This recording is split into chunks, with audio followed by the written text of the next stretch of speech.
Hello, Pico.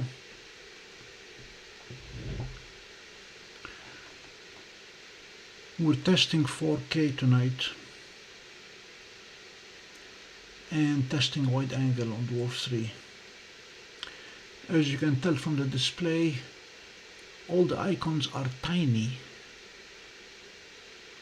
because we are going the full 4K.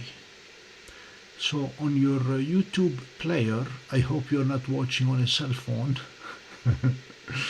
On your YouTube player, please select the high resolution.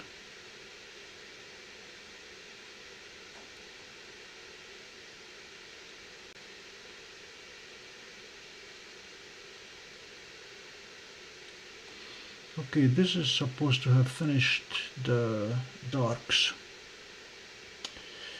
Let's exit.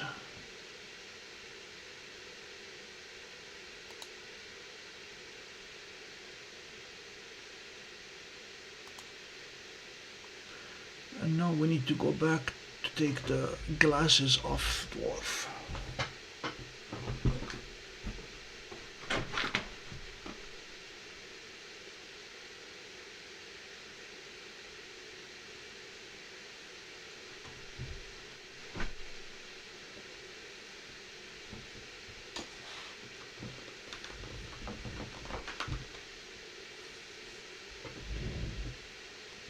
I think that if I go to Messier 76, I will be close enough to the Milky Way.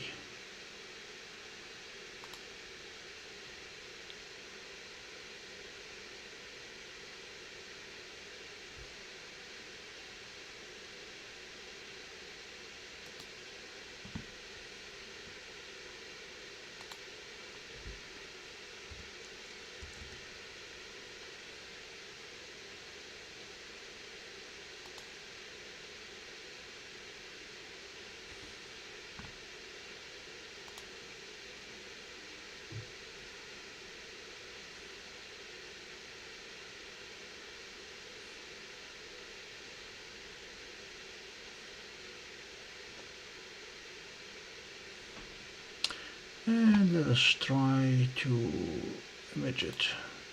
I'm going to use one of the presets. I just took darks for it.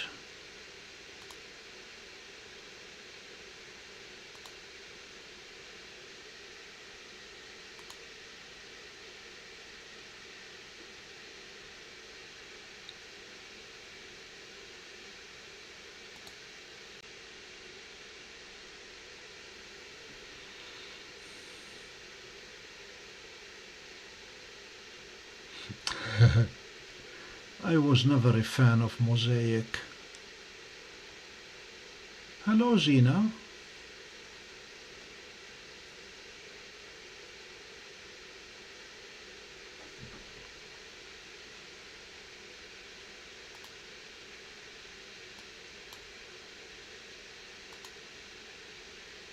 Zina, I hope you're not watching on your cell phone.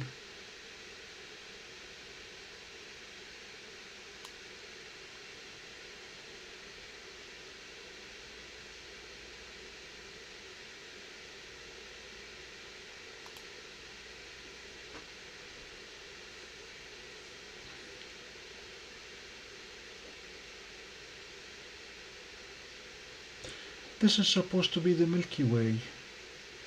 That image is a little bit dirtier than I'd like it to be. We'll see what stacking will do to it.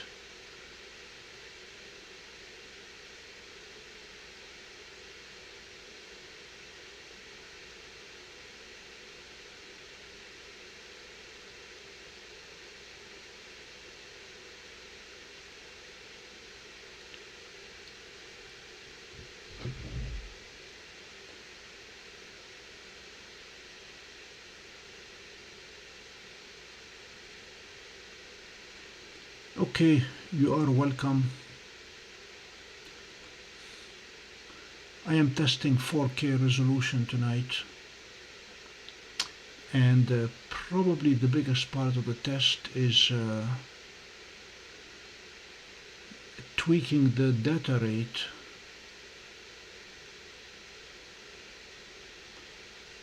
Good news is my CPU is only 2%, and that's good. I dropped the data rate to only 8 megabits per second.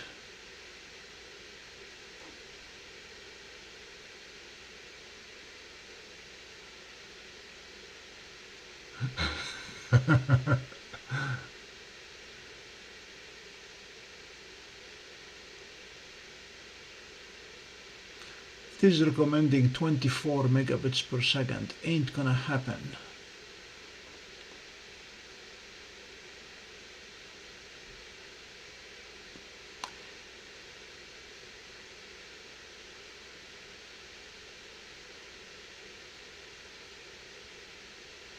This is fine. Pico, you're the one who asked if it's gonna look a lot nicer in person with 4K, so we're testing it. This first target may not be the best way to test it, but Gina, what do you want to watch tonight?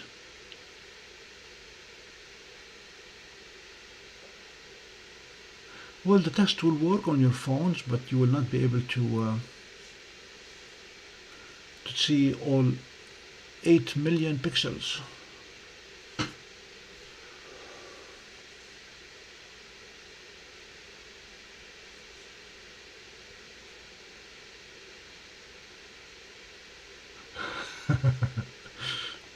No, I checked with Amazon today and they still say they will deliver my new box on Monday by end of day. Amazon has been delivering things outside my door at 8 p.m.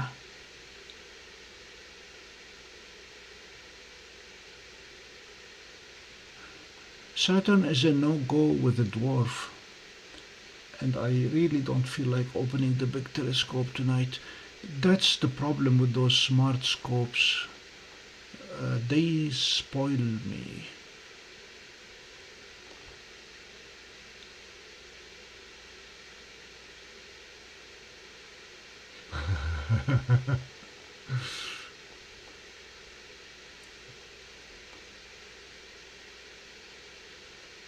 Yeah, I will have to experiment with data rates. I'm gonna try to pull the stream down myself and see if it lets me watch it in 4K.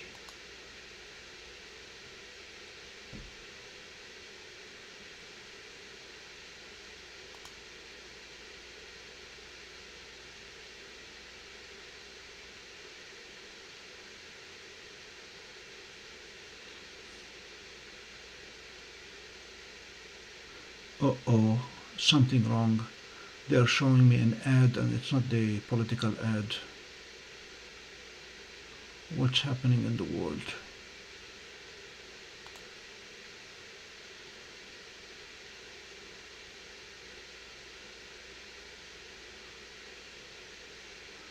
Alright, we'll look for a fun nebula.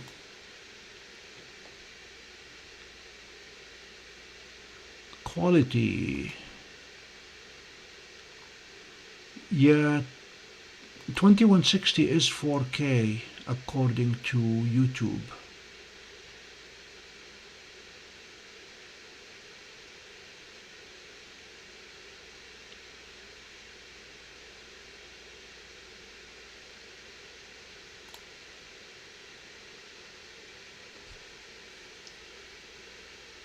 Alright, we'll come back to the Milky Way some other time.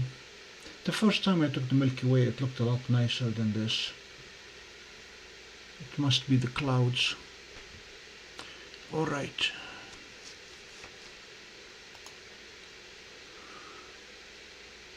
Let's see what's out there this time of day or night.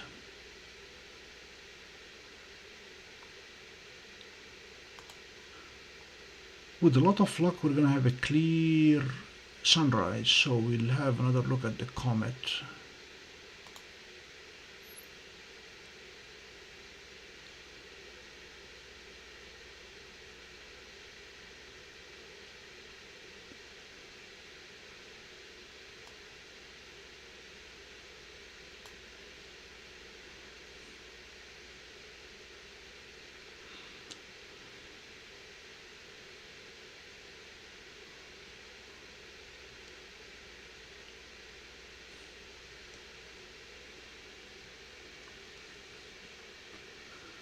M77 is promising. Messier 77 is there. Let's see if we can do Messier 77. How big is it?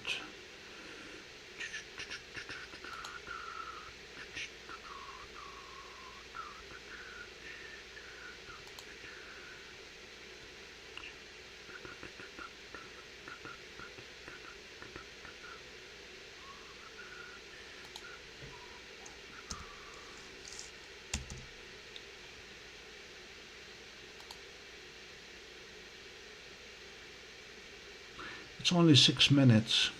That's tiny. We already did Messier 31. We did the Pleiades last night.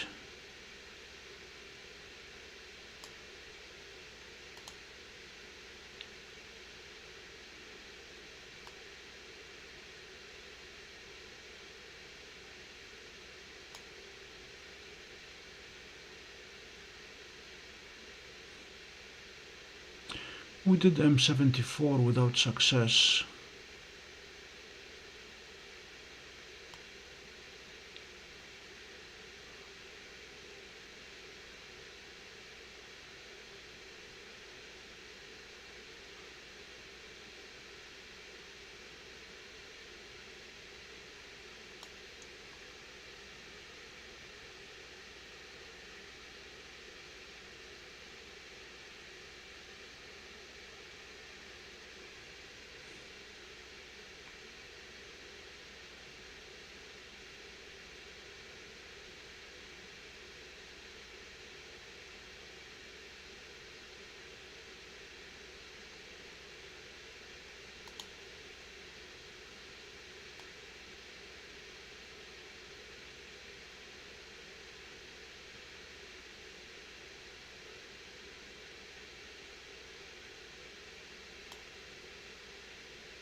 I'm going to try to go to M31 in wide angle to see if that gives us a slightly better view of the Milky Way.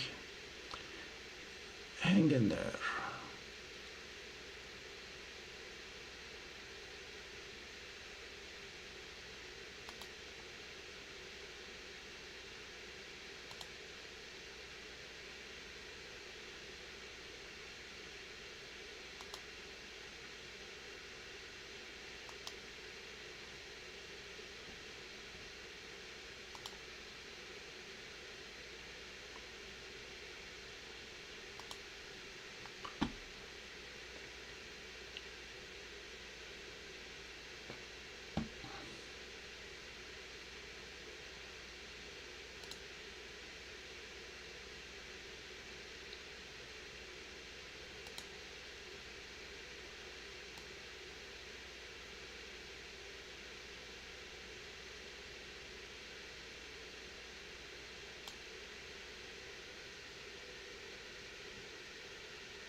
Something not right. It has the wrong time by a lot.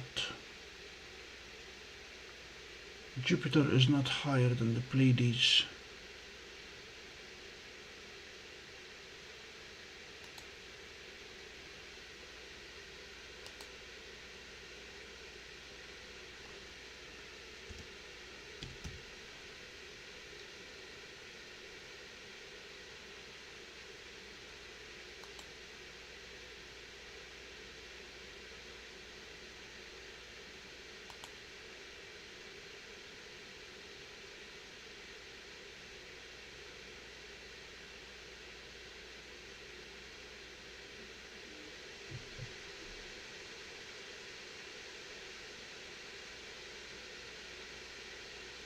Hi CGD.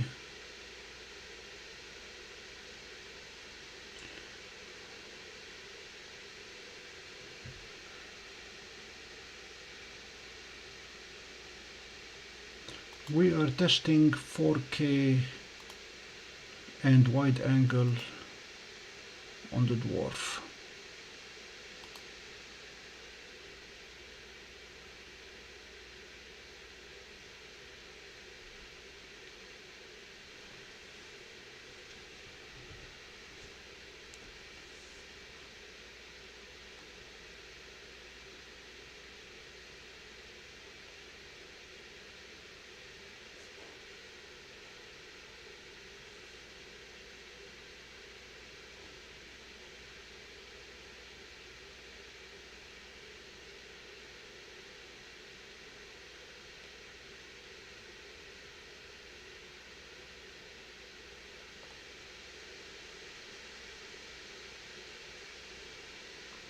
So the tiny little thing in the middle of the screen is the Andromeda galaxy, and the field of view here is 60 degrees.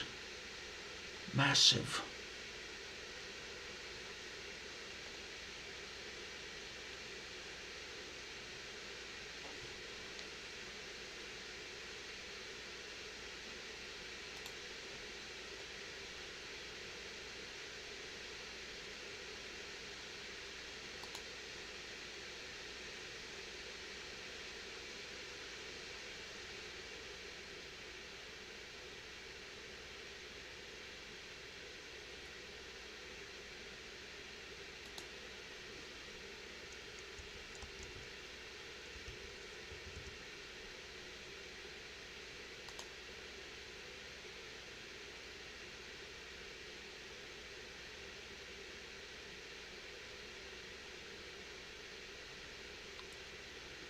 Zena, this is an understatement, not bad for a small machine. It has blown away my expectations. It's such a powerful little device.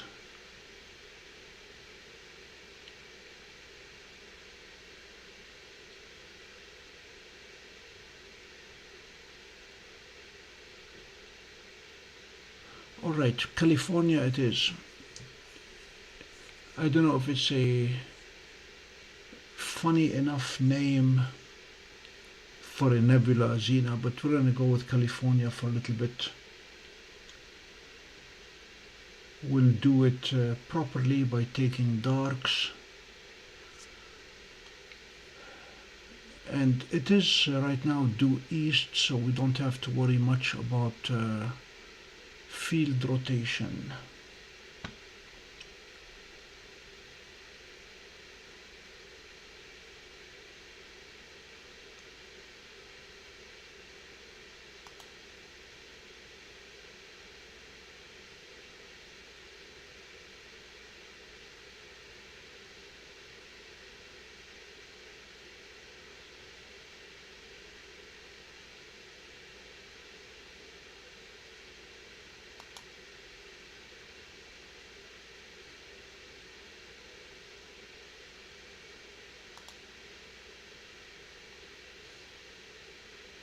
So the first thing to do is to switch from wide angle lens to regular lens. Second is to go to Atlas.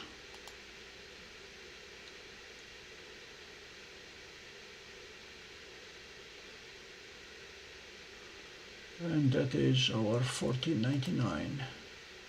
Yup.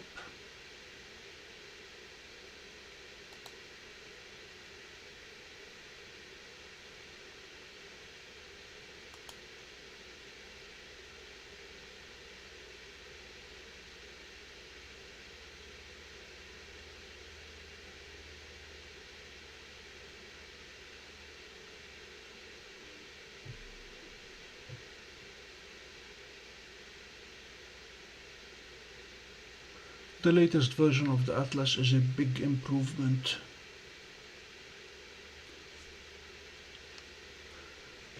Okay, now we see if it wants darks or not. We go to tele, we select presets,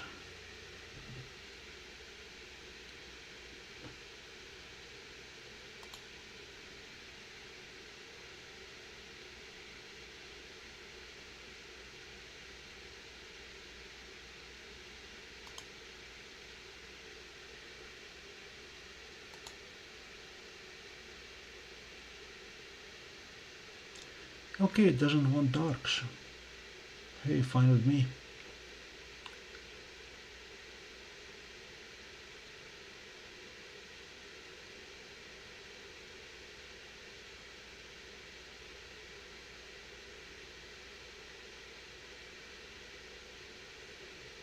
CGD, if you are watching on a flip phone, you may not get to appreciate the 4K. And if you're watching on a regular computer, laptop or PC of some sort, please select 4K on your YouTube settings. And I think I should tell our Facebook folks that we are live.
Bill is at Antietam Battleground. He is doing a staff ride in the rain. Hello, Jeannie. This is the California Nebula that we are doing in full 4K.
Did you sleep in this morning, Jeannie, since you did not have to be up at 3 a.m. for the nebula, for the comet?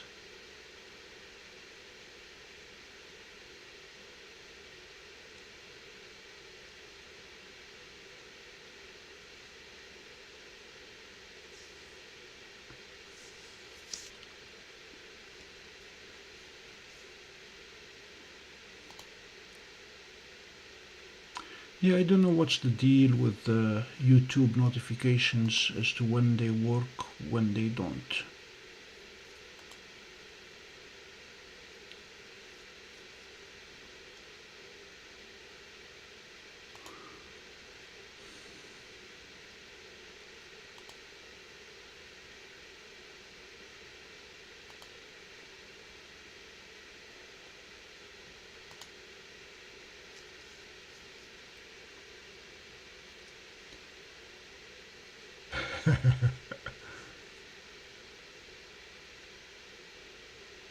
Hello, Larry.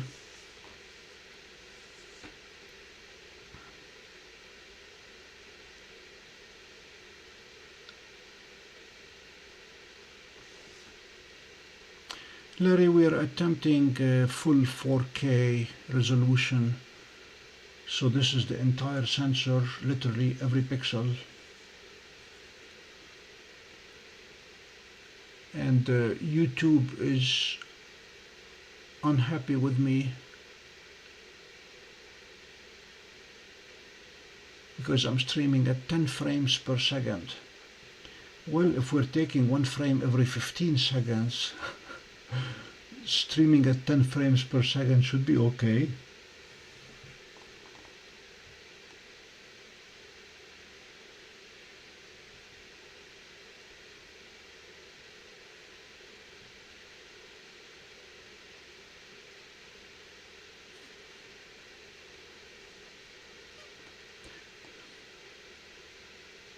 Which Star Wars sequel had Zardoz, the giant head?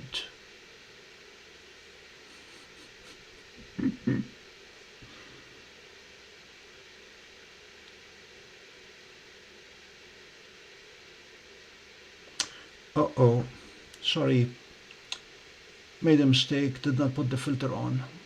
We'll restart.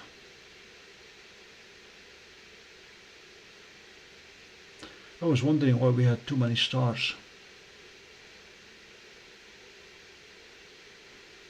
Alright, end current session, but don't leave. Thank you.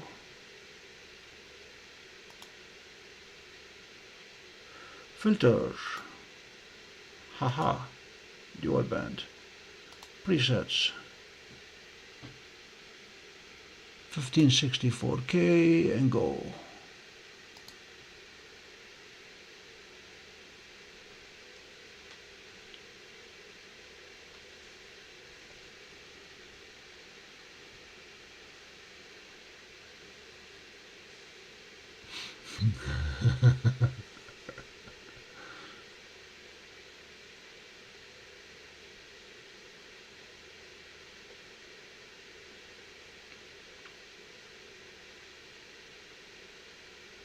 Okay, stars are gone.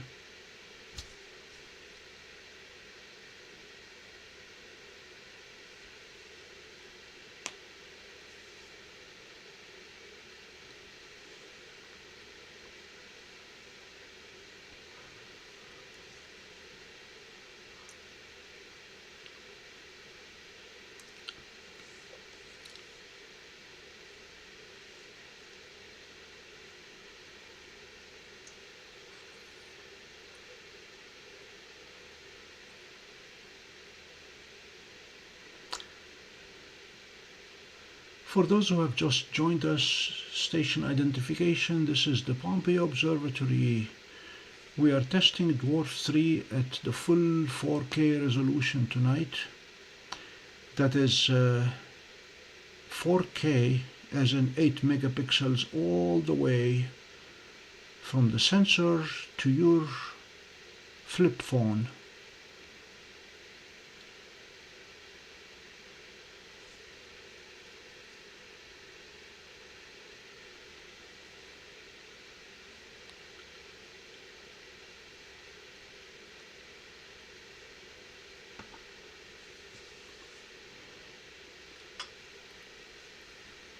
We tried taking wide-angle view of the Milky Way, but this really is not Milky Way season. We'll have to catch the Milky Way again in the spring.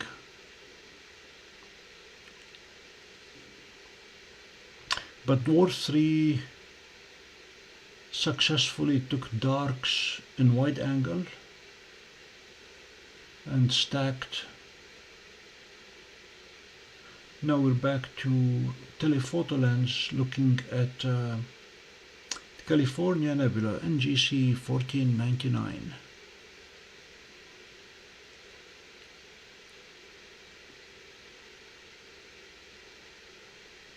For those who are wondering how the 4K came about, you need to look down here. If you can see it, it shows DWARF in the taskbar. I installed the Windows subsystem for Android and ran DWARF app native onto Windows without a tablet or a phone or anything else.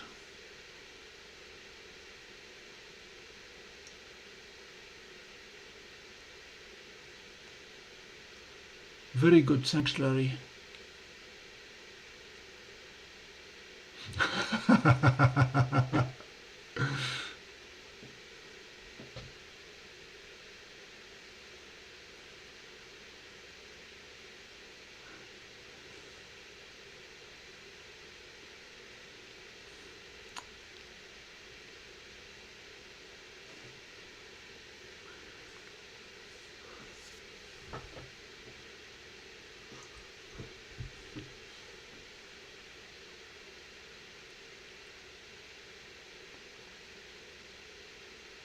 Hello, Jacob.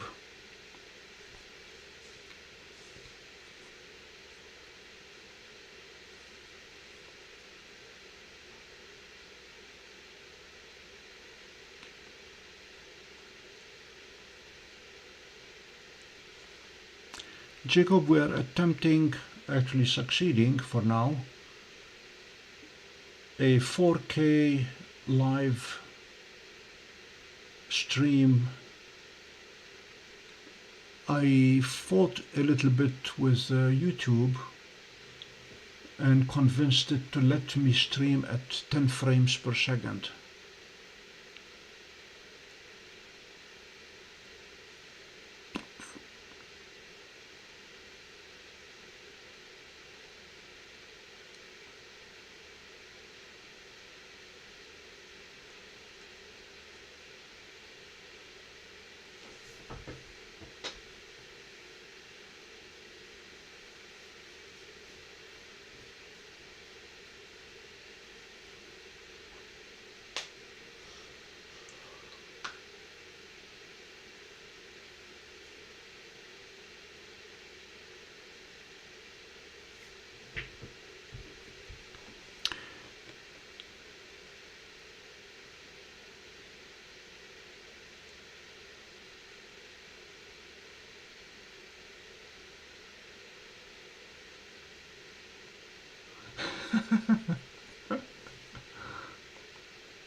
Ouch.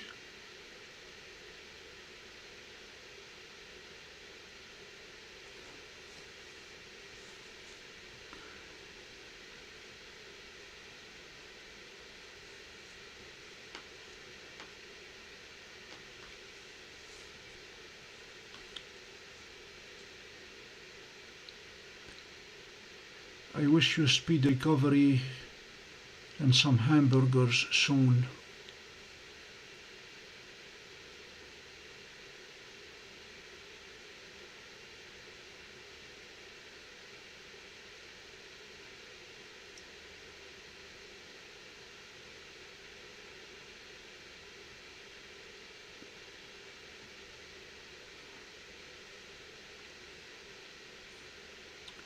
Pico, since I think you are the farthest away from us, geographically, can you confirm that there is no buffering happening?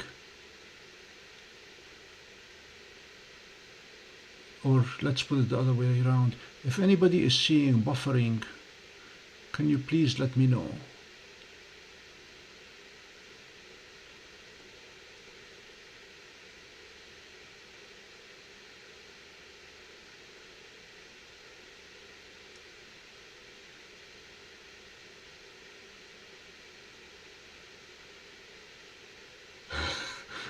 There is the pink face. Thank you. The purple face.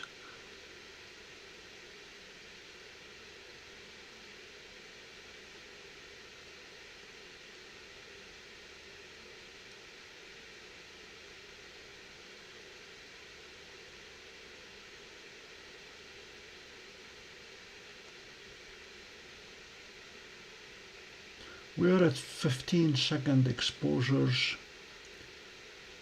I plan to stack 180 frames of the California Nebula, which is still not enough, but that'll be a good start. Thanks, Jeannie. Oh, good. Yeah, I removed the closed captioning after a discussion with Bill. Closed captioning inserts automatically about 20-second delay, so we decided, paraphrasing Marie Antoinette, let them learn English instead of let them eat cake.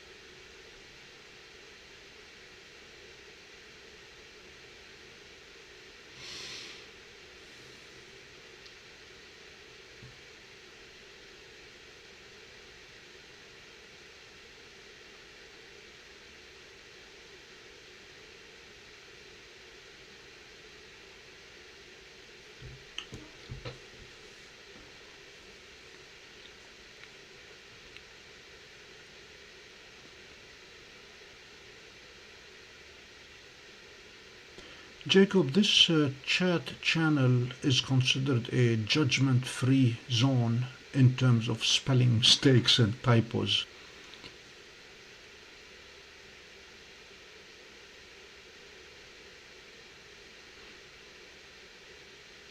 Pico, you're going to like your Dwarf 3 when you get it. The more I use it, the more I am impressed with the engineering that went into it. Now, Seestar, Jacob, you may have seen they announced an S30. Instead of going big, they went small. And I don't know why they are trying to crowd themselves into the dwarf market.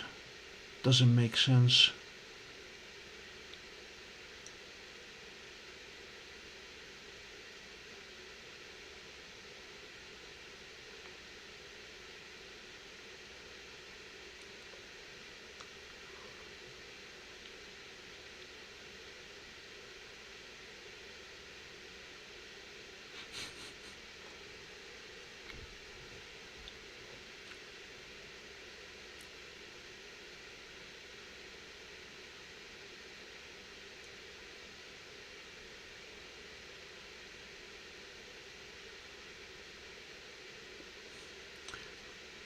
I used to be a teacher, and engineering students insisted that they have a pass on writing good English, and I insisted that thou shalt write correct English, the Queen's English.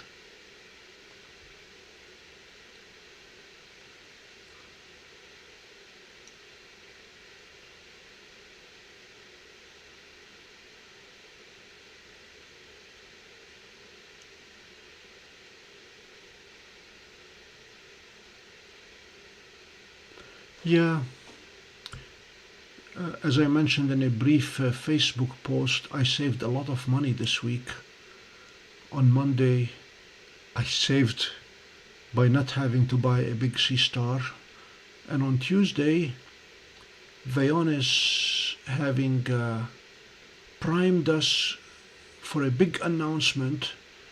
The big announcement was a vastly improved app as opposed to a new, larger Stellina 2.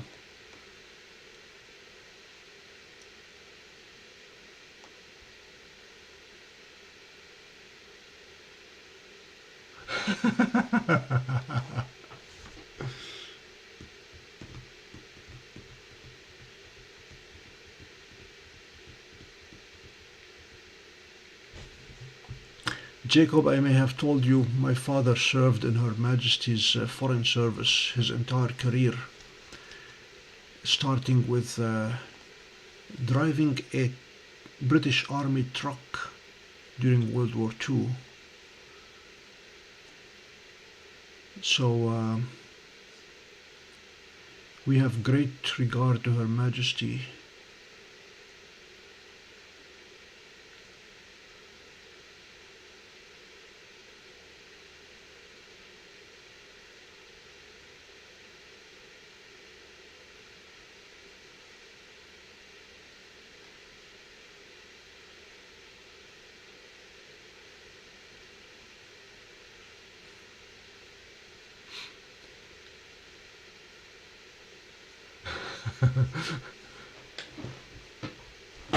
F2 smart telescope is doable. I mean, right now we are using what, F4s and F5s.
A British Scot, this is the first I hear that expression.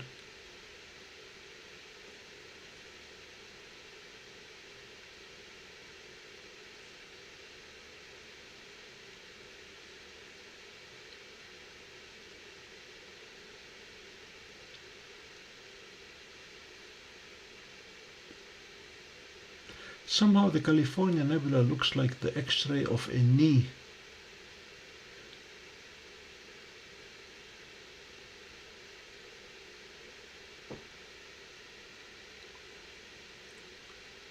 And those who are watching on a 4K monitor can probably see that we have stacked 50 frames so far.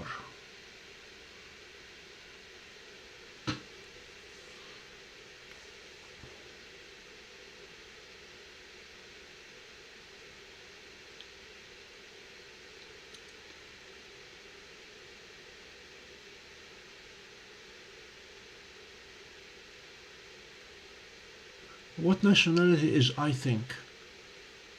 I recognize German, Irish, English. What is I think? Good morning, Stan. No, it is not in equatorial mode. I am continuing my lazy streak right now. Big test tonight is 4K resolution and wide angle imaging.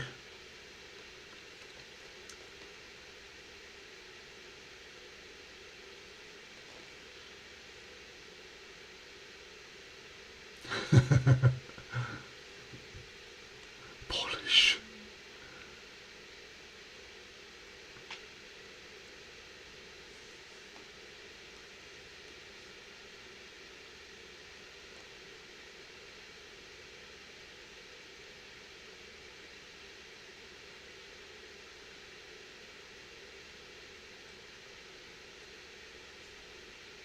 That's okay, Zina.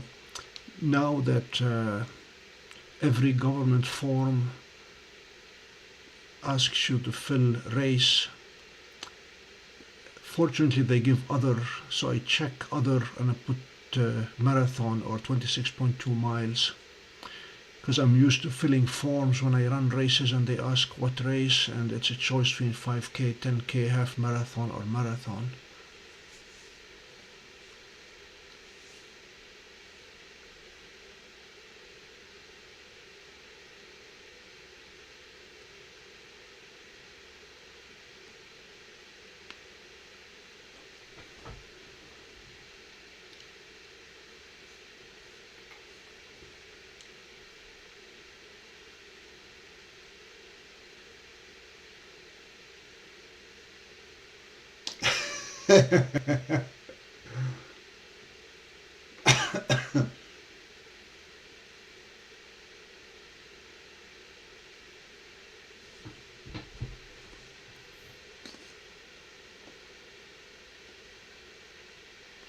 Maybe I should tell Dwarf 3 people that we are doing 4K.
Let me check what that big star is.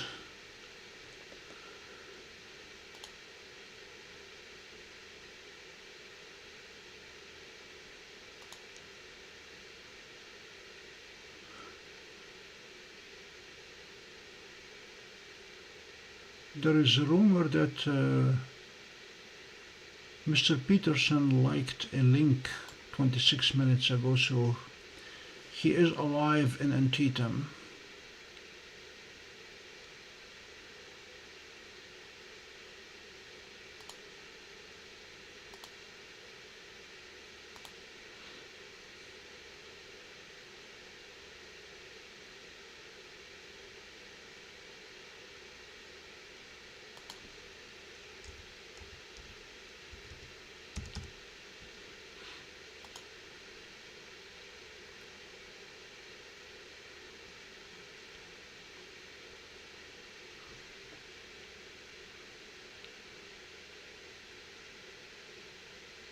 Genie, that yellow star is Menkib.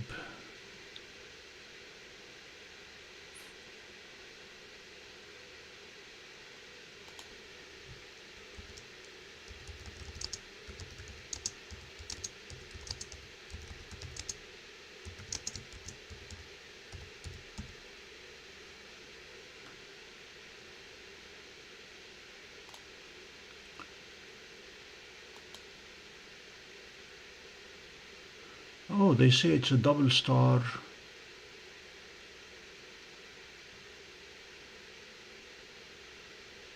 At about 1248 light years away.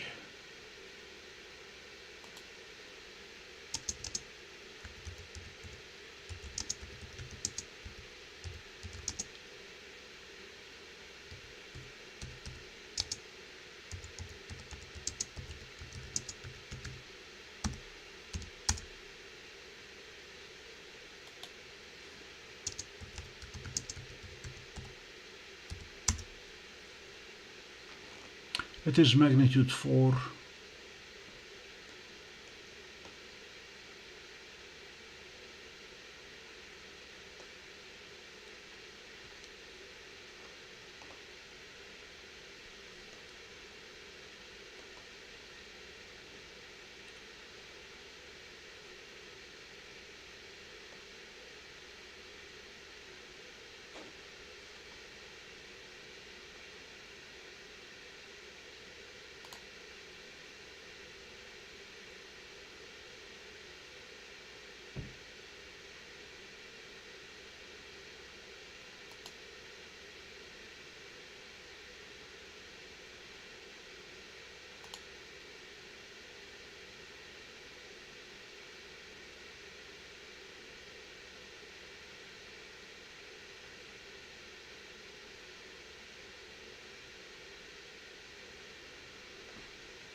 Good night, Zena.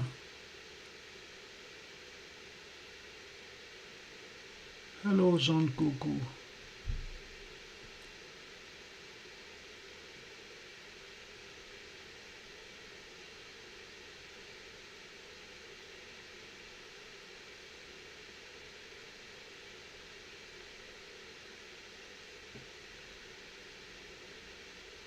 CGD, this is the telephoto lens, not the wide angle lens.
So Comet 2023 A3, magnitude 1.5 now, rising at 5:57, an hour before sunrise. So if the weather stays clear, we should have a good shot at it.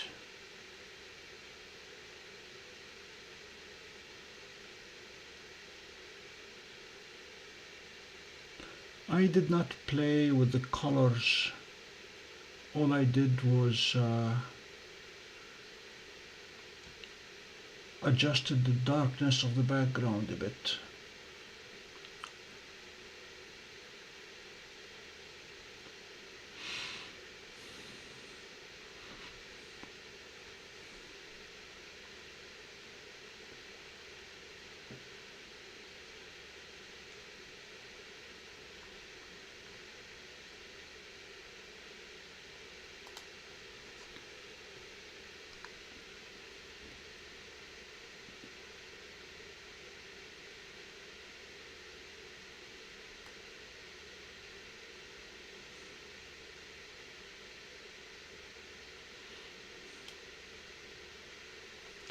The Crab Nebula is rising. I'd like to see what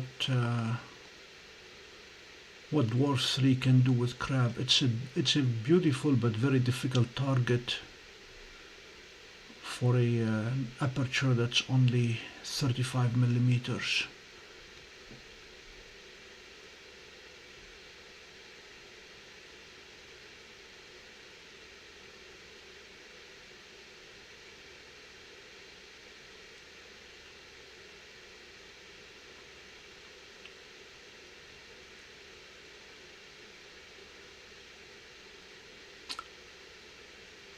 Son, at this stage of testing the telescope, I am holding off from editing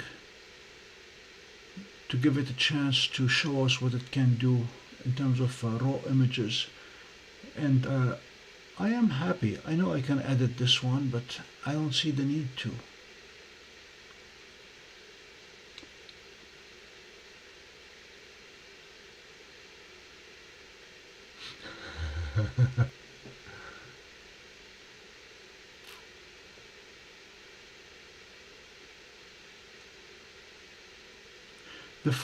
The last week in October, either Monday or Tuesday, I plan to have a special Halloween evening where we're going to be looking at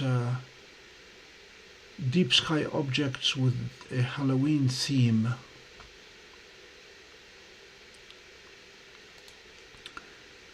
And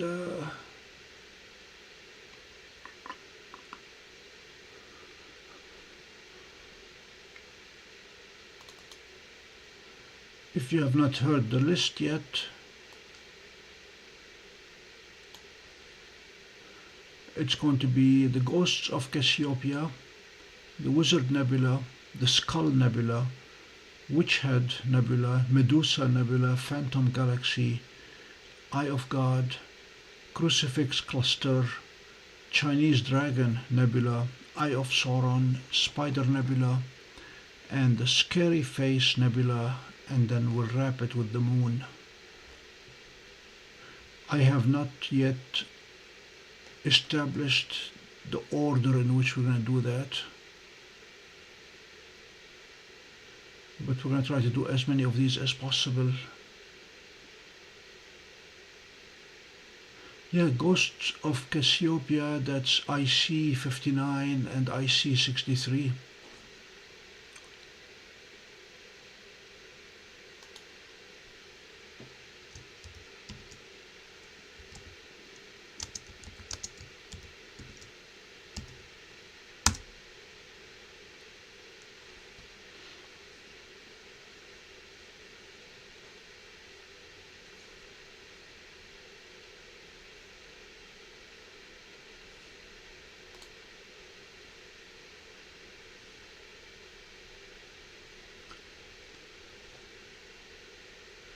It is 11 p.m. on the East Coast.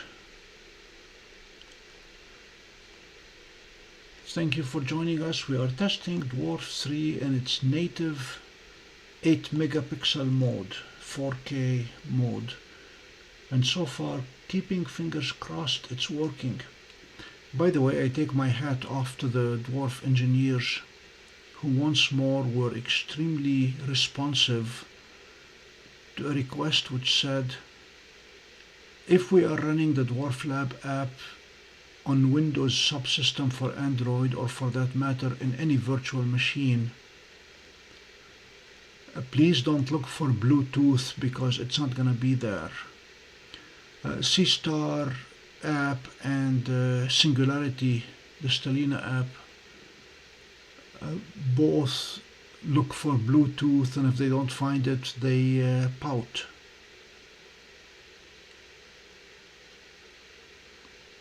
So that's how I'm able to open the app and connect to DWARF without Bluetooth.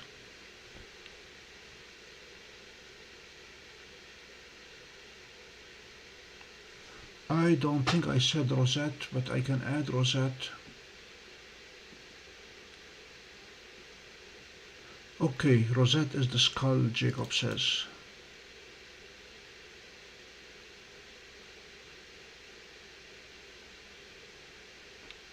It says NGC246, so we can verify that quickly.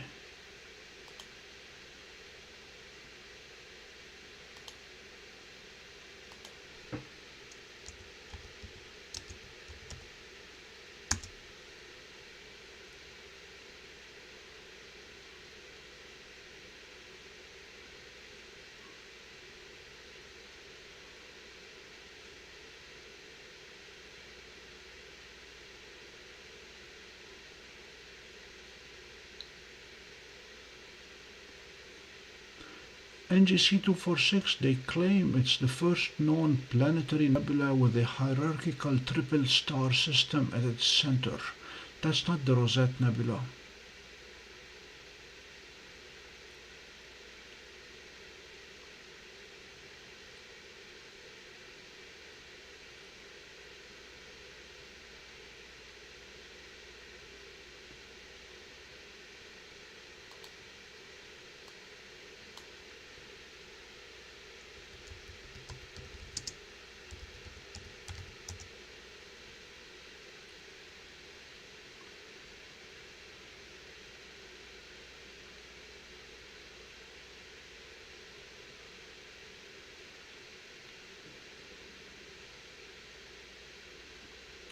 Yeah, Rosette Nebula is 5,000 light years away. Skull is a bit closer. Yeah, Skull Nebula is 1,600 light years away. Rosette is 5,000.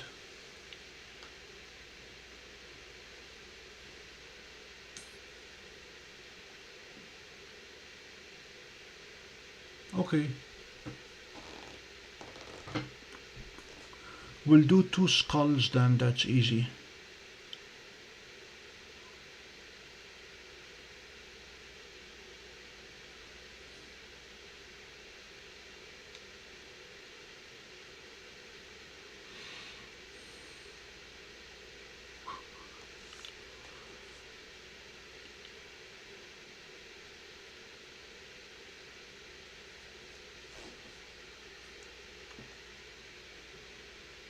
So we have half hour stacked on the California Nebula, 120 frames.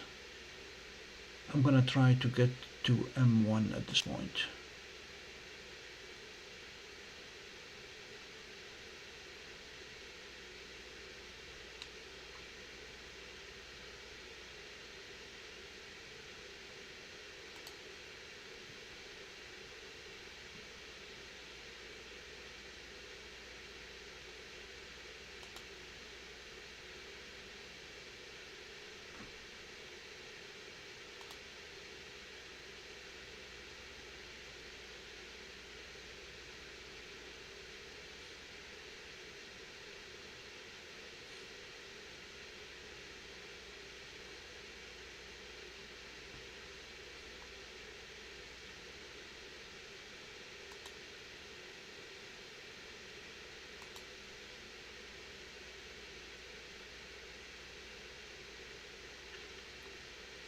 I'm liking a lot the new Atlas and the way it looks.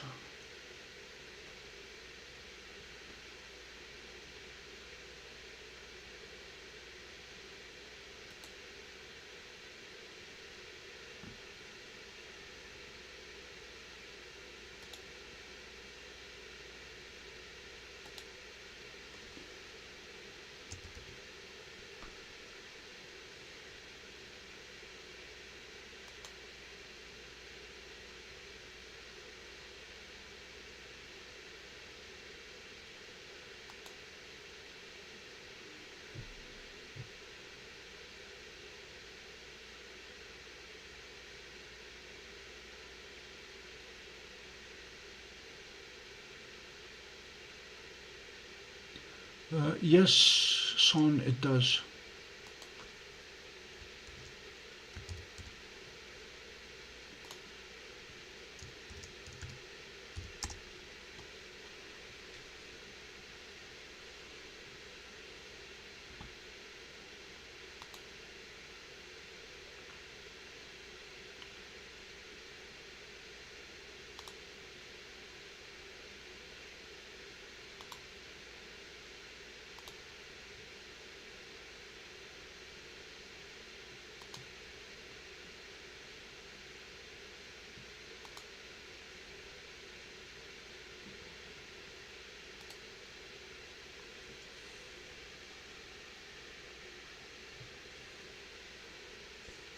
They have developed a very nice polar alignment routine in the new app.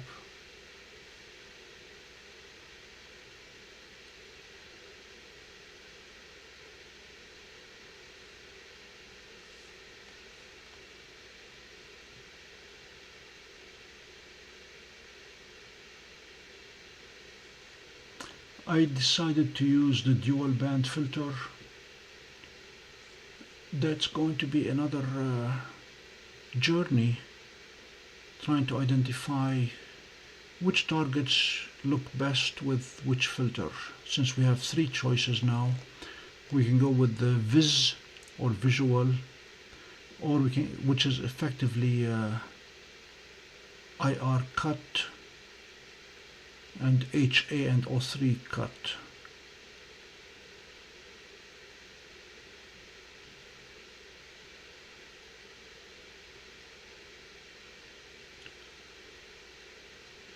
Yeah, I tried the new polar alignments on, and I aimed it roughly in the right direction, and then it took 3 pictures of the sky, a 3-point polar alignment, and told me exactly which way to rotate it by how many degrees.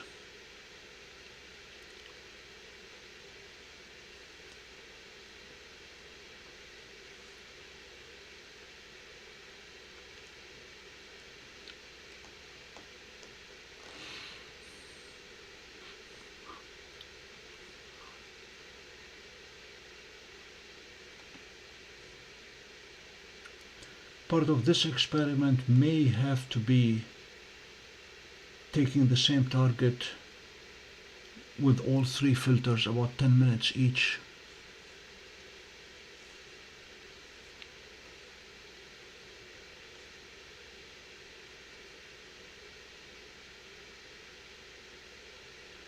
At midnight Eastern Time, the Milky Way will be symmetrical, going from actually it will follow the meridian from east to west, so we'll attempt to go wide angle again and see if we can get the Milky Way.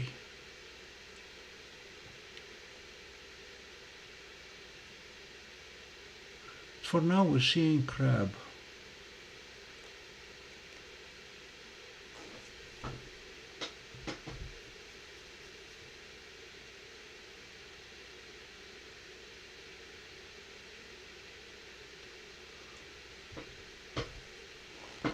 CGD, I took Cat's Eye Nebula with the 16-inch scope in Oswego. It looked beautiful.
Robocop, I tried the Dwarf 3 at 60 seconds and the image was spectacular. Came out very, very nice. I tried it in equatorial mode on Andromeda.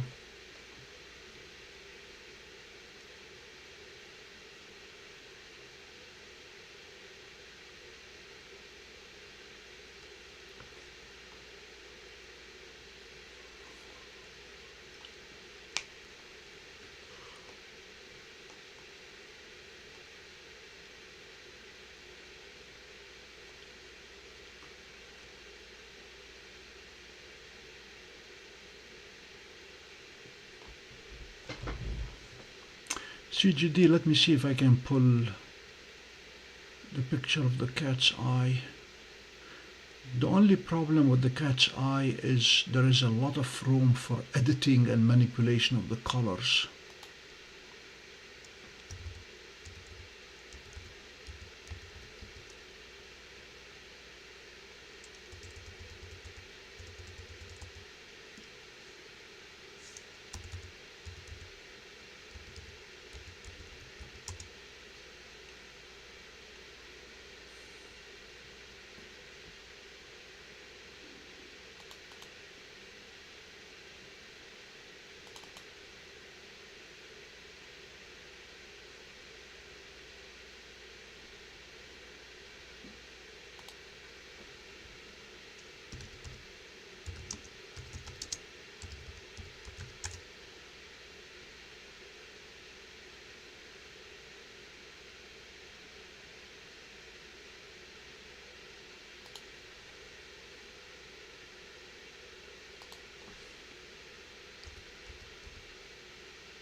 This is the Cat's Eye Nebula.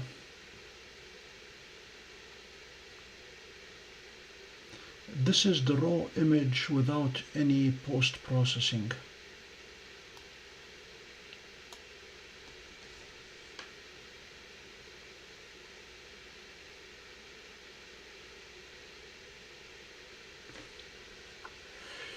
Okay, let me catch up on the chat. CGD, that's what it looks like. Or that's what it looked like.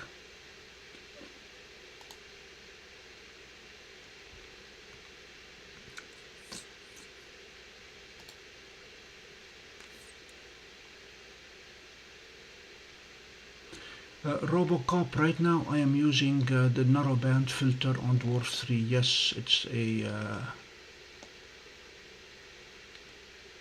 dual band filter 03 H-alpha. And CGD, you can see what Dwarf 3 did with the M1, smack in the center of the frame. Yeah, it has been very, very good. I was impressed. Yesterday morning with the comet, we did the calibration looking at the dark part of the sky and then sent it looking for the comet in the woods. And yep, it found it.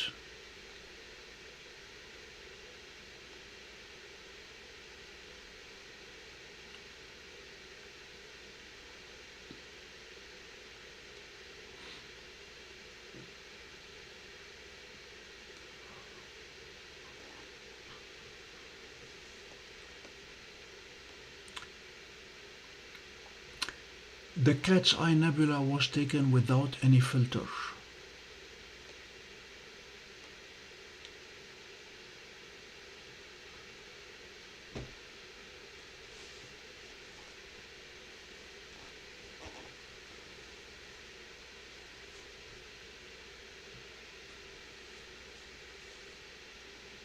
Robocop, my plan now is to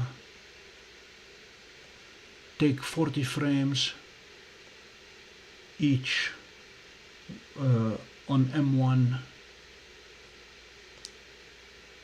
with and without filters. Take all three and then compare the images.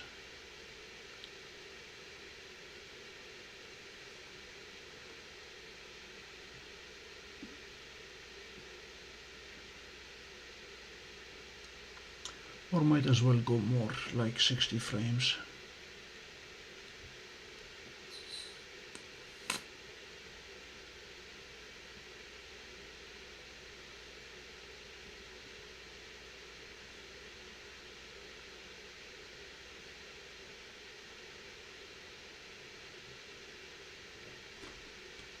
Son, I was able to capture a brand new moon that was less than 1% moon with dwarf, even though it was not visible to the naked eye. I knew what time it was rising and where it was rising, and I scanned the horizon slowly until I saw it, and it was right there. So yeah, dwarf was able to capture a moon that was less than 1%.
You're going to have a challenge with Vespera because it's going to try to plate solve at the location of the moon, and if it's daytime it's not going to find stars, so it's going to fail.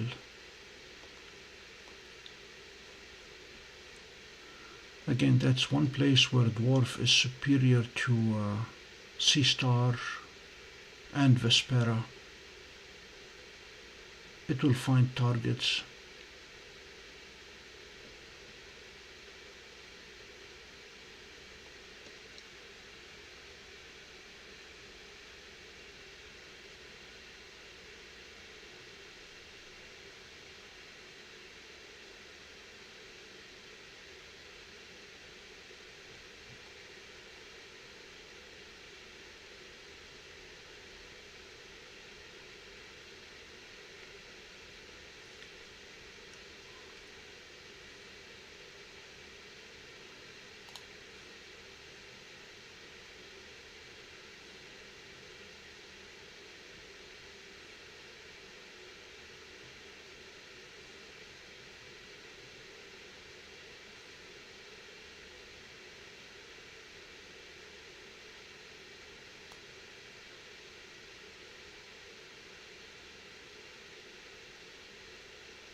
To the folks who joined us in the last few minutes, welcome to the Pompey Observatory.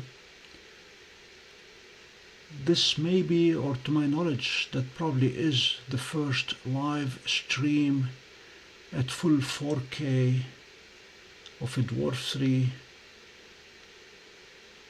of the Crab Nebula with the dual band filter.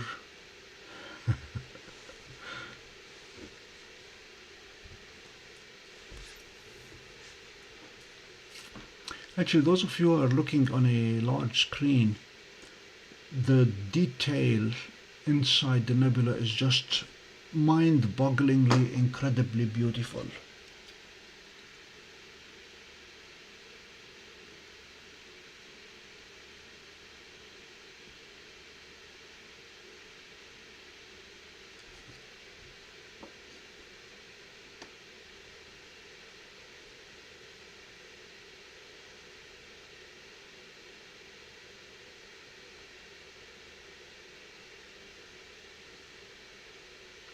So I'm going to take 60 frames.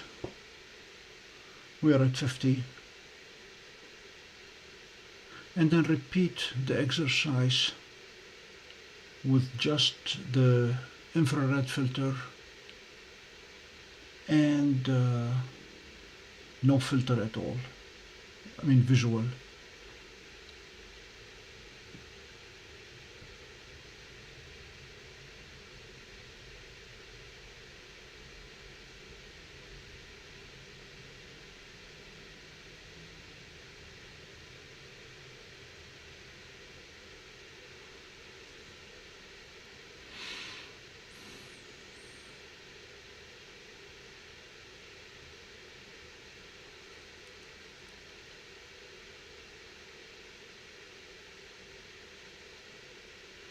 That'll be an interesting concept, having all the telescopes at the same target and then stacking all the data together.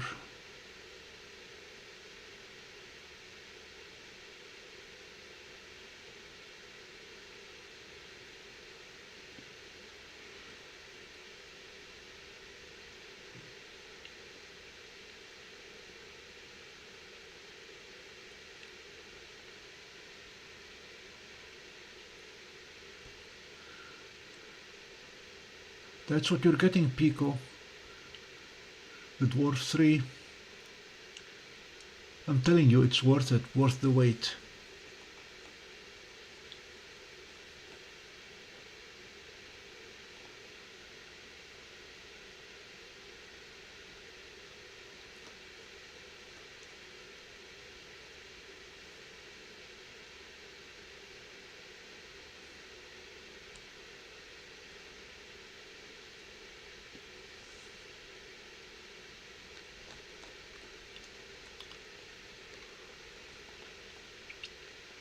Again, to the folks who are watching on a desktop, laptop, cell phone, whatever, click the settings on YouTube and select 4K, and you should be able to zoom in as Pico did and look at the incredible detail in the crab.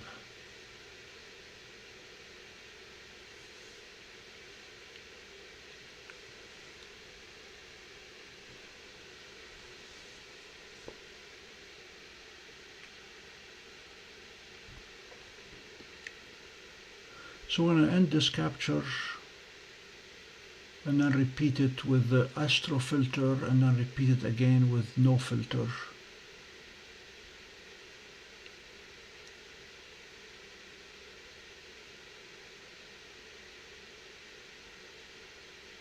With the same settings otherwise.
That is the M1 Crab Nebula as taken by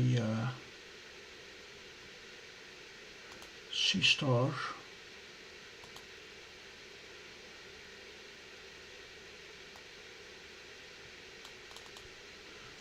Let me do that.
Lost connection to dwarf 3.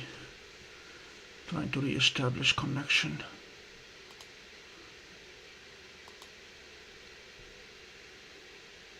This has been one of the issues with the Windows subsystem for Android in its ability to pass the Wi-Fi to the virtual machine.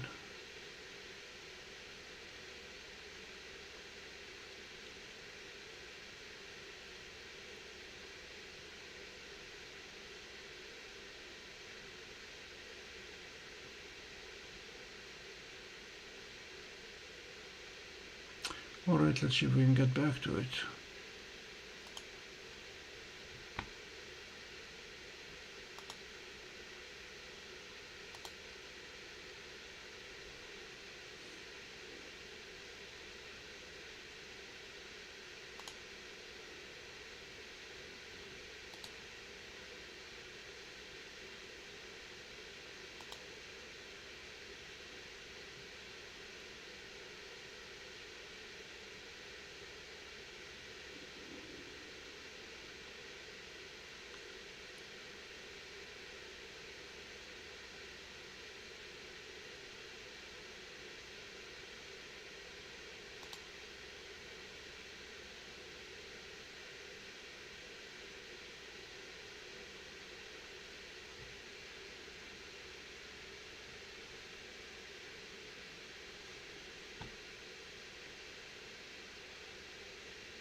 Come on.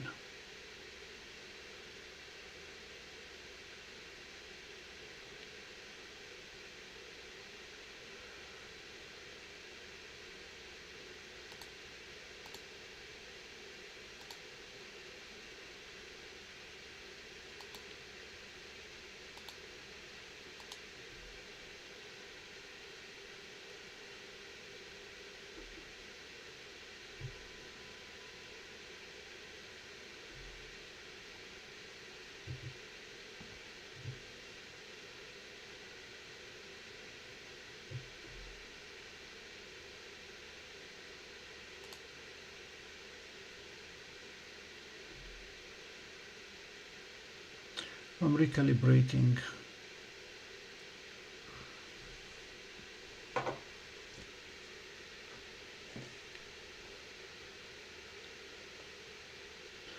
Success, thank you.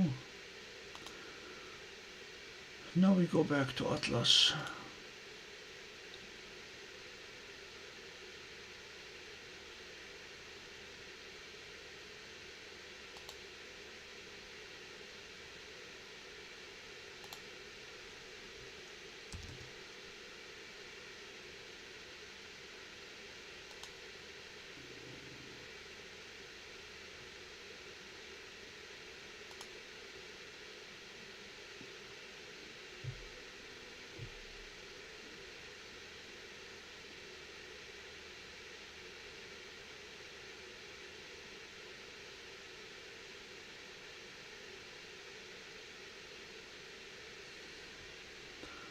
Alright, so we're going to try with Astro filter.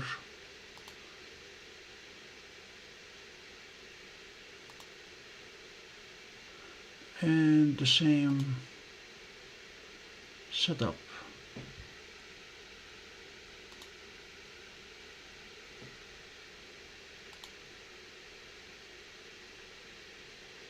Alright, now I can go to Facebook and see what Pico is talking about.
It doesn't want to connect. I may have to go back to the using the tablet.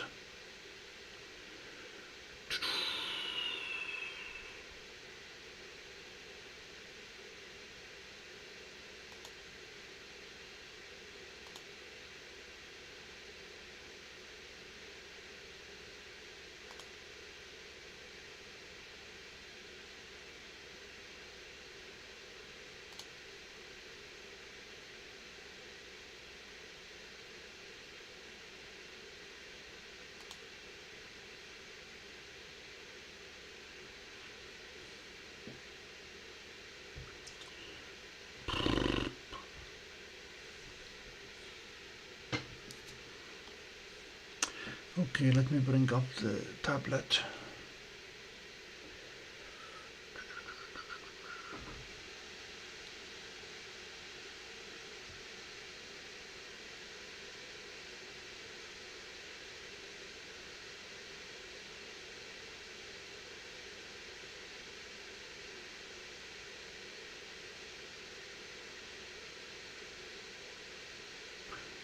Pico, I did not.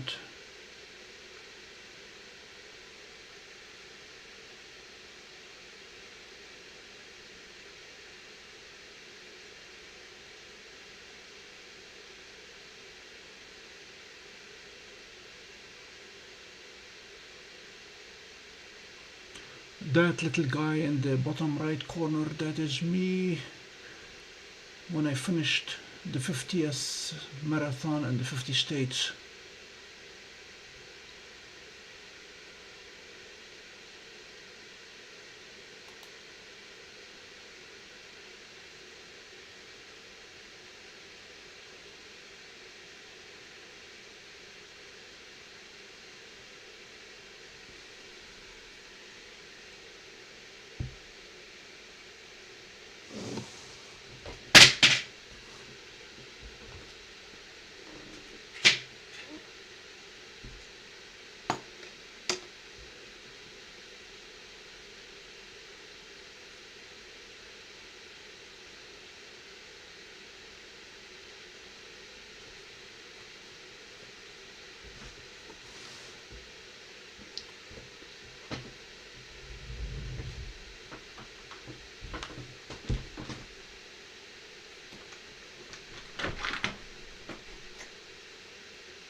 Okay.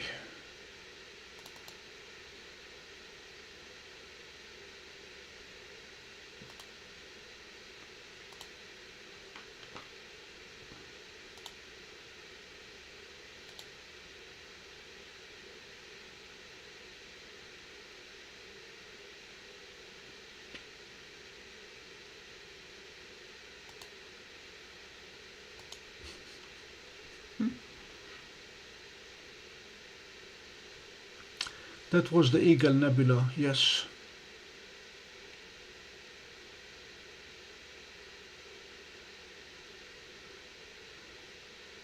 Pico, it was 50 marathons in 50 states in 50 months.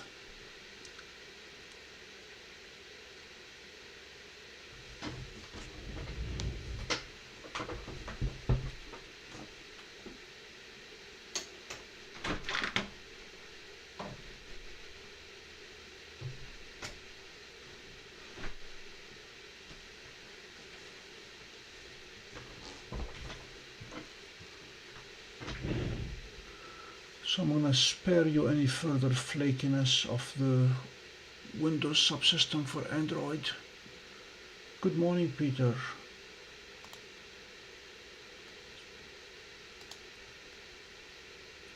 There's Dwarf 3. Okay.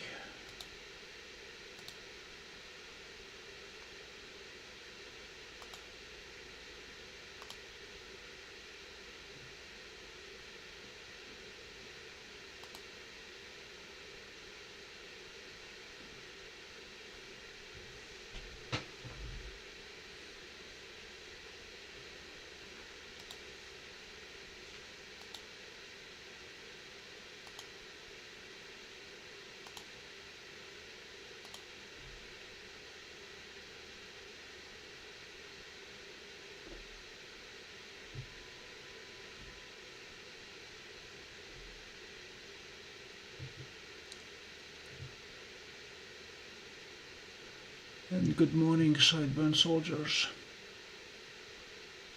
You guys missed a very interesting experiment earlier. We went full 4K, but then my Windows subsystem for Android decided to misbehave and cut off the Ethernet access to DWARF. So we're back to the old-fashioned way of using a tablet. And at this point, the comparison has become moot because we don't have the full 4K.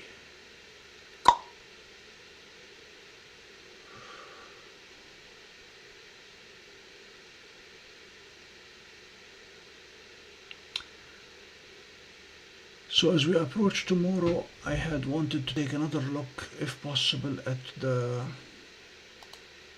Milky Way, see if we can see it.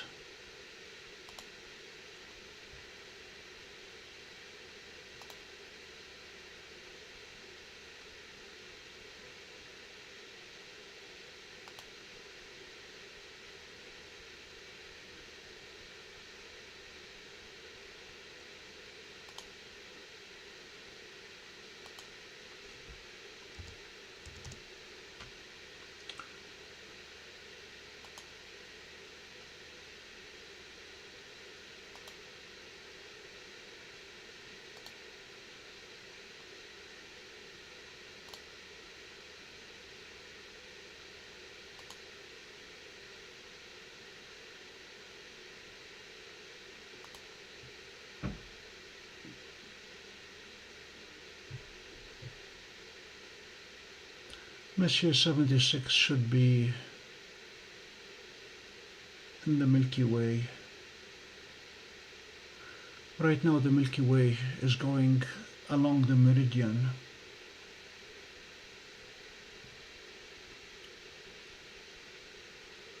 So we are wide angle. We're going to go wide angle and preset. of 1560 and 2K.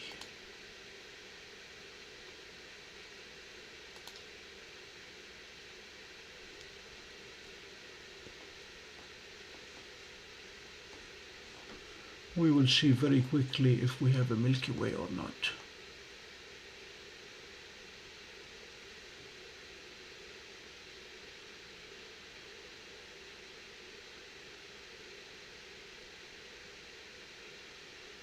We have a roof.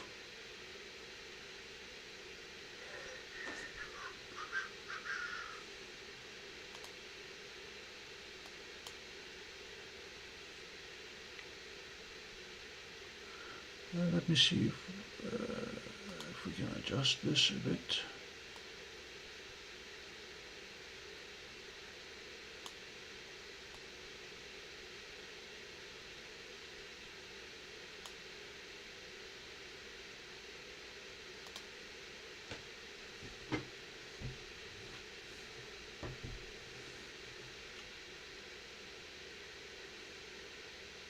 So this is a semblance of the Milky Way. It's not going to be worthwhile doing. We'll give it another couple of frames to stack, and then we'll move on.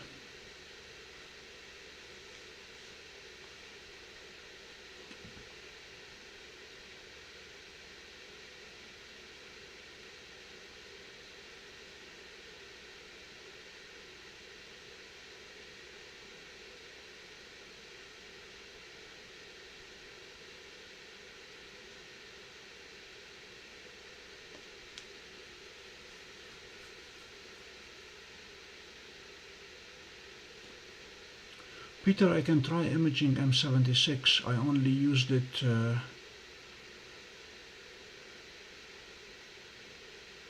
get to the Milky Way,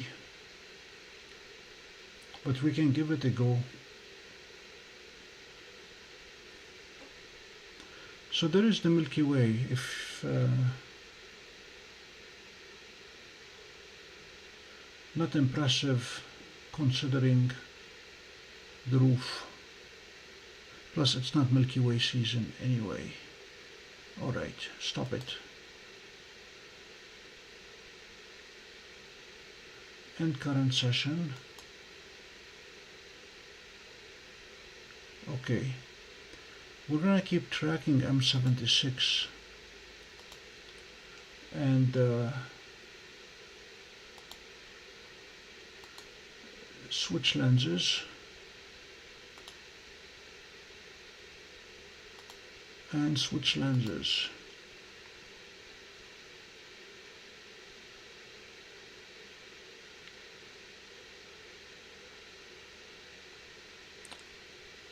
Peter, what filter do you want with it?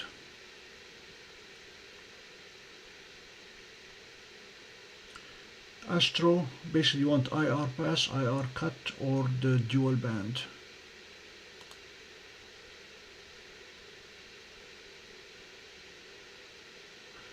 Yes, Jeannie, depending on the location of the Earth relative to the Sun, since the Sun is in the Milky Way, best time to get the Milky Way is going to be in late spring.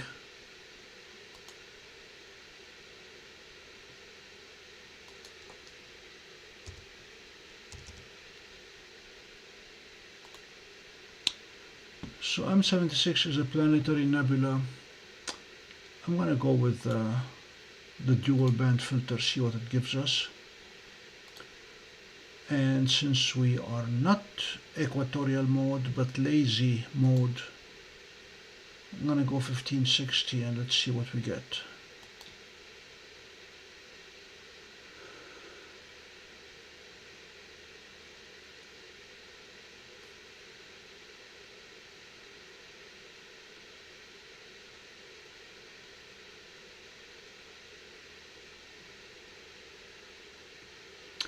Jupiter is staring at me through the window and going na na na na na.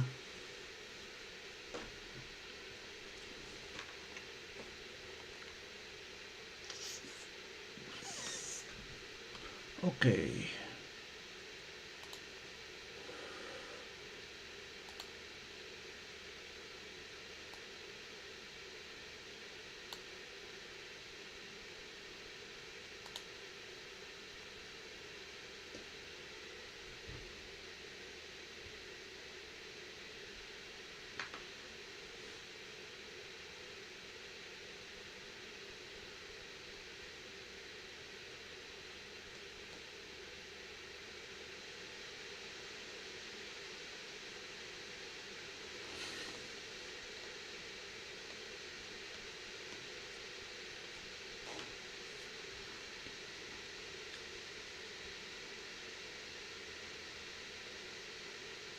So this is the Little Dumbbell Nebula.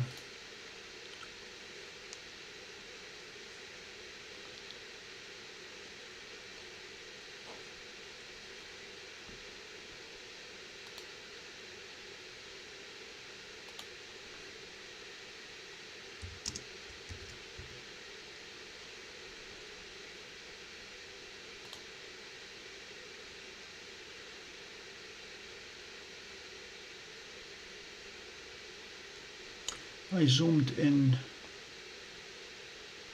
into the tablet.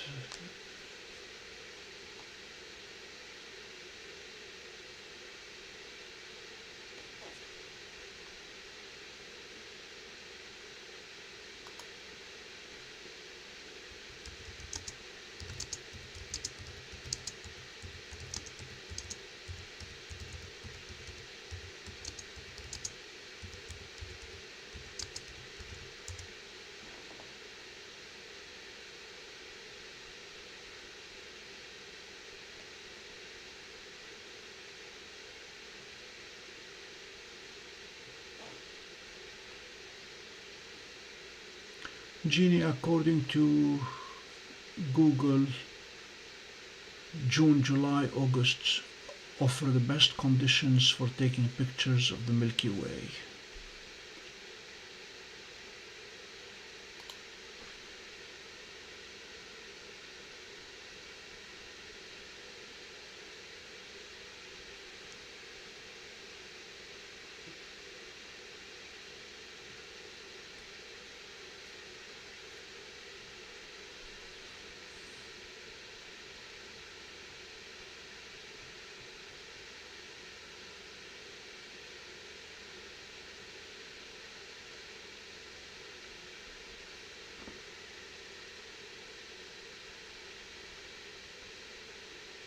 It's almost tomorrow.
Congratulations, Peter. I've been retired for just over 2 years, and it has been good.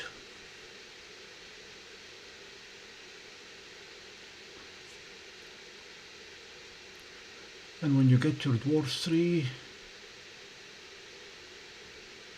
you'll be spending quite a bit more time at night awake as opposed to sleeping.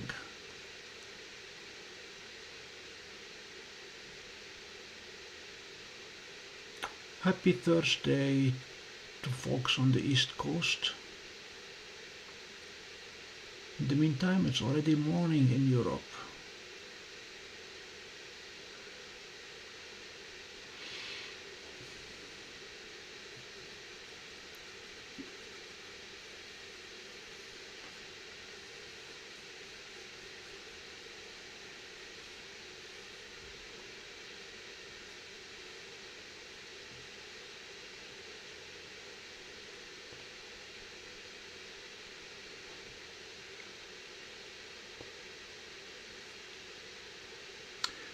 I plan to give M76 a good half hour of stacking and then call it a night.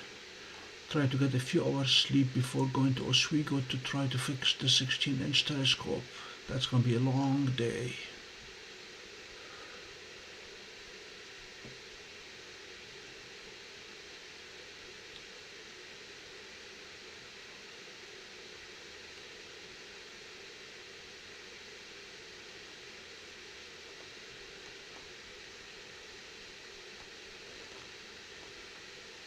But early in the morning, if we have clear skies, we're going to try to get the comet one more time.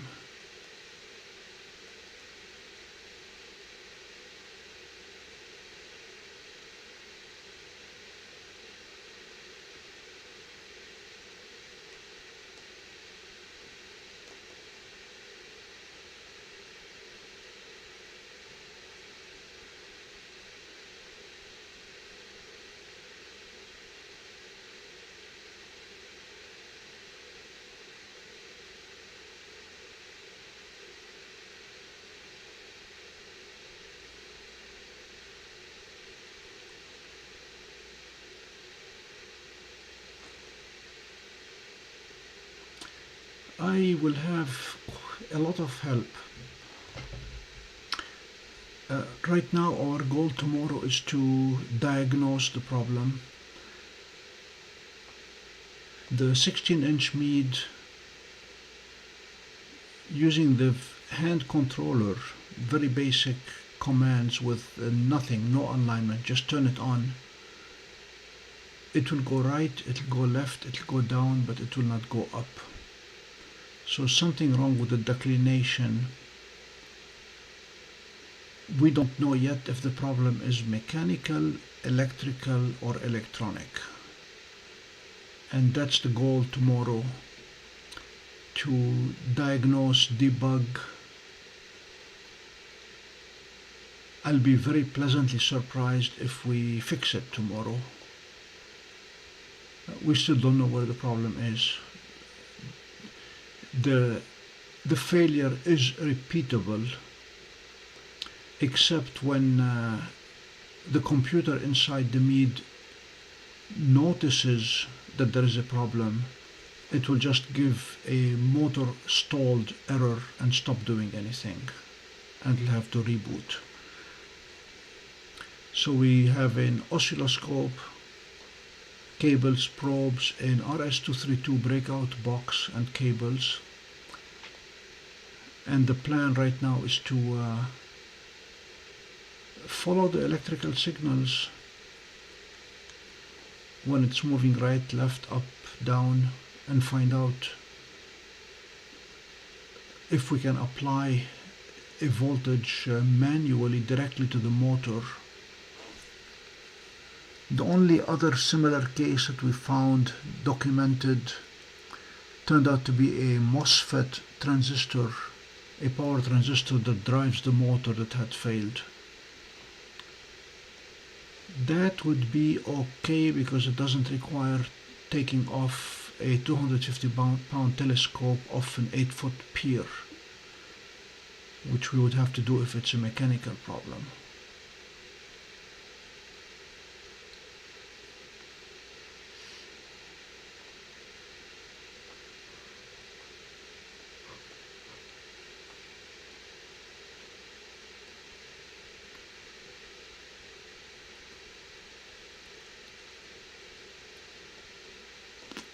I plan to take pictures and document the process, just in case it might prove useful to somebody in the future who may have a similar problem or the same problem.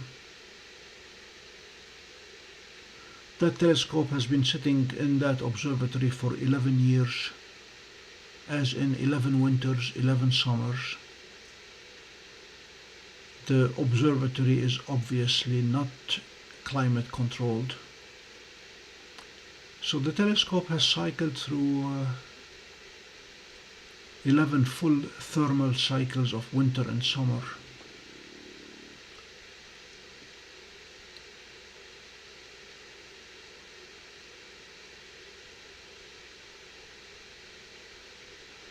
Yeah, if the problem is mechanical,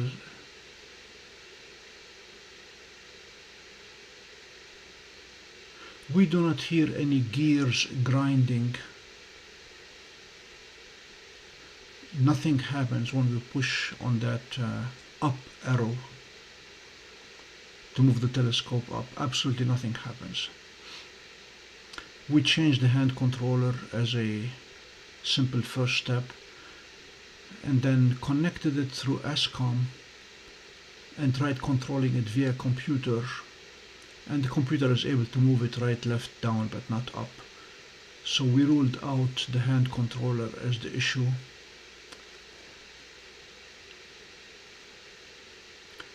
We ruled out communication between the telescope and the computer as an issue.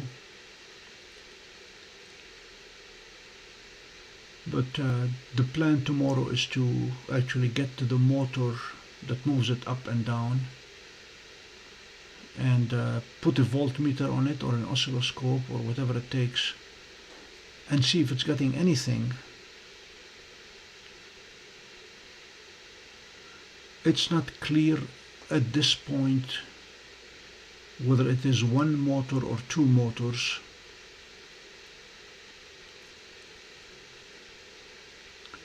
One to move it up and one to move it down, or if it's the same one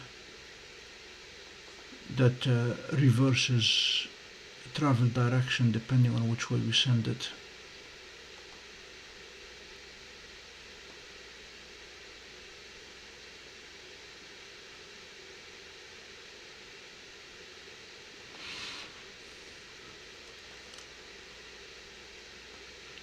If the problem turns out to be mechanical and we need to take it off the pier, it's going to take a crane. And that's not going to be an easy job.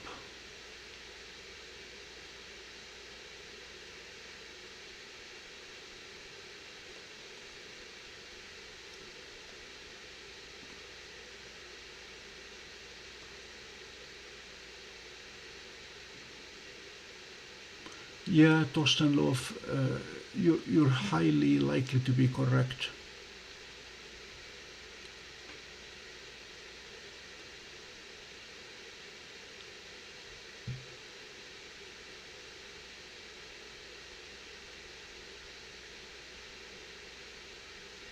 The telescope and the mount, they weigh just over 120 kilograms.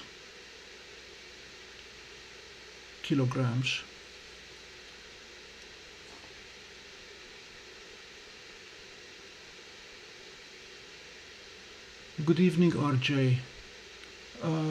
Which target are you talking about? The Meet 16 telescope is 53 miles from my house. The M76 nebula that we are imaging is a little bit farther. Let me give you a number.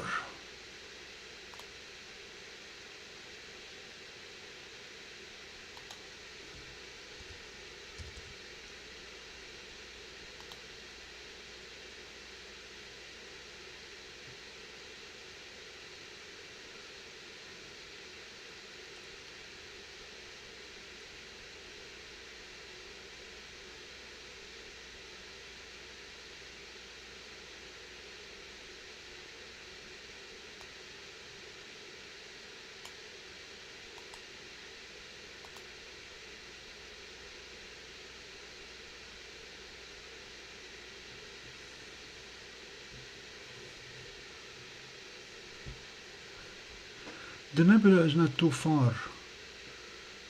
It is in the Milky Way, so it is a nearby nebula.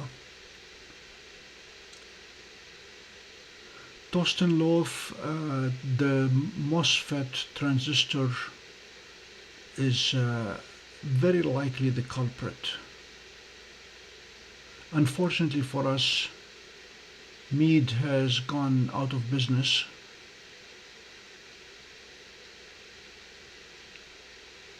And let's hope somebody still makes those MOSFET transistors. The telescope was built in 2004, so it's 20 years old.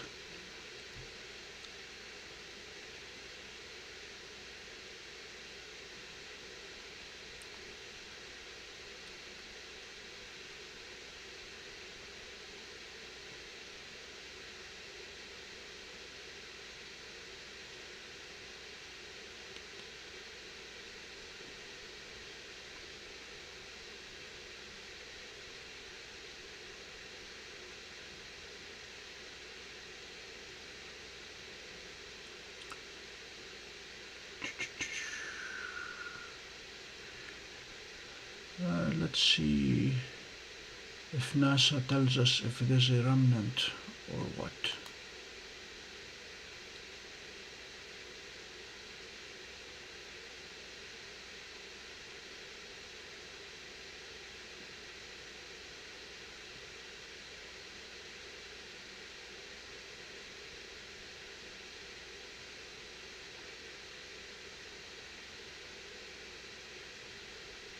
They're talking about a dying star.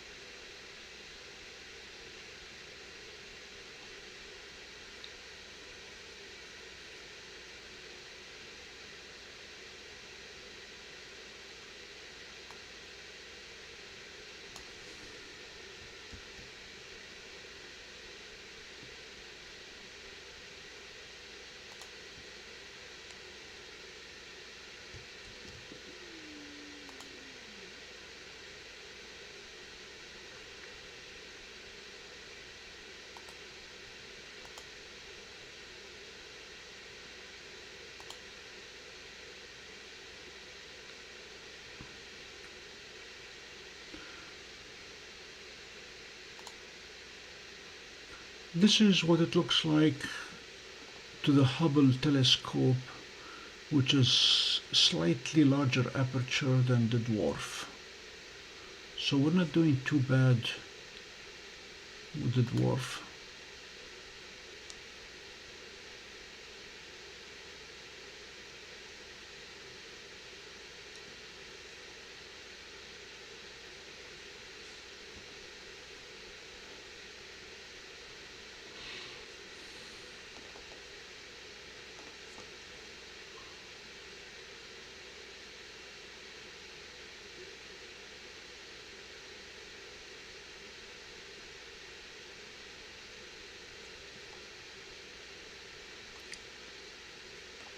Yeah, toast and loaf, that's going to be our task tomorrow, is understand the circuitry. There's only one motor board for declination.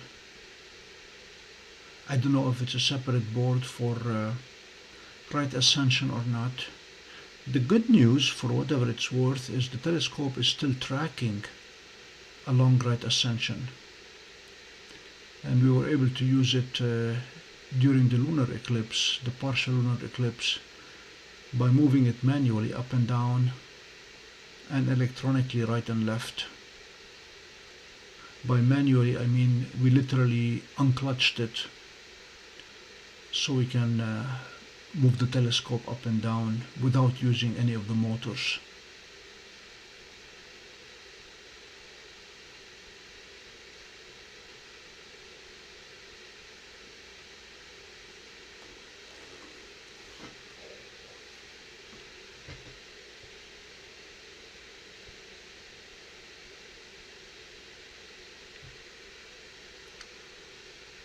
Excuse the graininess of the image, but I just want to show you that dwarf is not doing too badly compared to Hubble. This is Hubble and this is dwarf.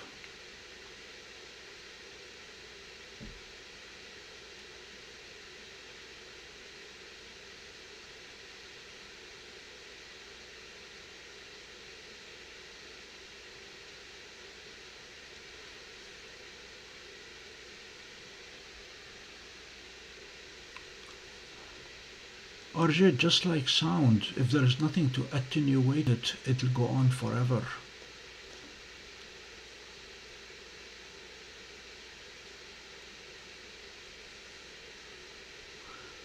I do have to defer to scientists a more accurate answer to your question. But as an engineer, if I see it, it must have reached me.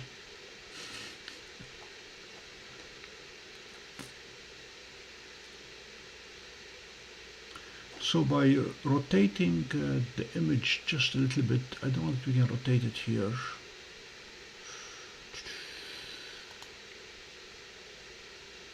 With the detail that Hubble is showing, the reddish around the bottom and the top, we can see them from dwarf. The reddish along the top and the bottom, and you can see the little gap here and here, and if we look at the Hubble picture, there they are.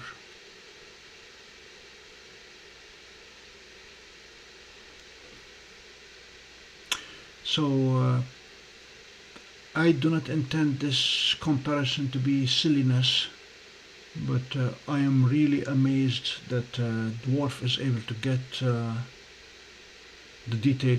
If you look carefully, this is round and this is more like oval, and that's what DWARF is showing. This is the round one, and this is the oval one.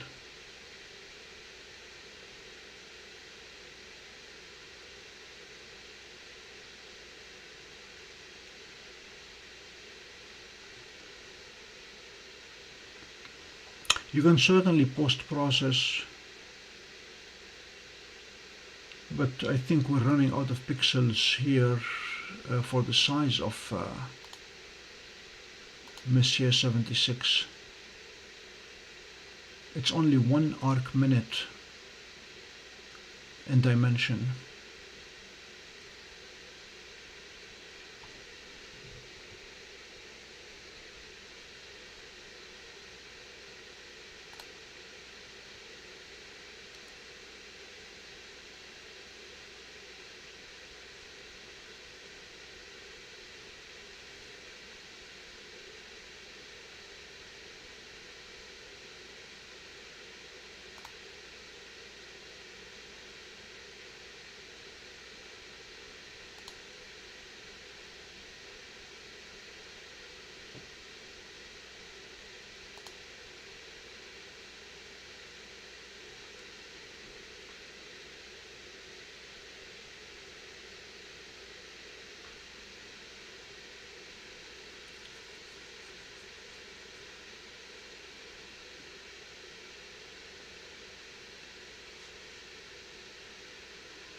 Peter, I have seen that server idea.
Yes, now that you have time, you can certainly help with the beta testing.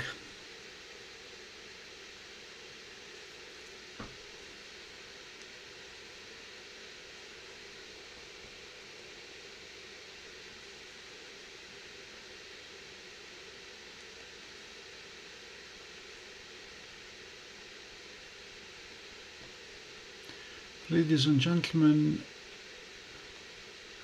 I will be ending our session momentarily to try to get a few hours sleep before heading north. So thanks for joining us.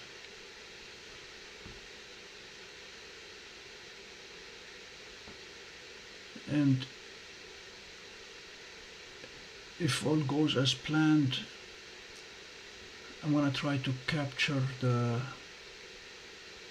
comet first thing in the morning.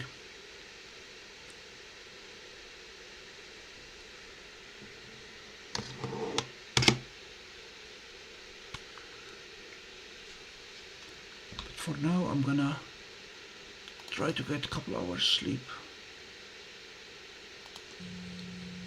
Genie, here comes the music.